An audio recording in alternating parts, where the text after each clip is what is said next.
ಕನ್ನಡ ಬನ್ನಿ ನಮ್ಮ ಸಂಗಡ. ಸಮಸ್ತ ಕನ್ನಡಿಗರೇ, ಡಿಸೆಂಬರ್ 20, 21, 22ರಂದು ಮಂಡ್ಯದಲ್ಲಿ ಚನ್ನಬಸಪ್ಪನವರ ಸರ್ವಾಧ್ಯಕ್ಷತೆಯಲ್ಲಿ ನಡೆಯಲಿರುವ 87ನೇ ಅಖಿಲ ಭಾರತ ಕನ್ನಡ ಸಾಹಿತ್ಯ ಸಮ್ಮೇಳನಕ್ಕೆ ತಮ್ಮೆಲ್ಲರಿಗೂ ಸ್ವಾಗತ ಸುಸ್ವಾಗತ.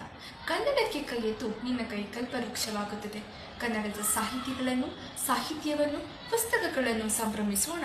ಮಂಡ್ಯದ ಬೆಲ್ಲವನ ಸವಿಯೋಣ. ಸಿರಿಗನ್ನಡಂ ಗೆಲ್ಲಿಗೆ, ಸಿರಿಗನ್ನಡಂ ಬಾಳಿಗೆ.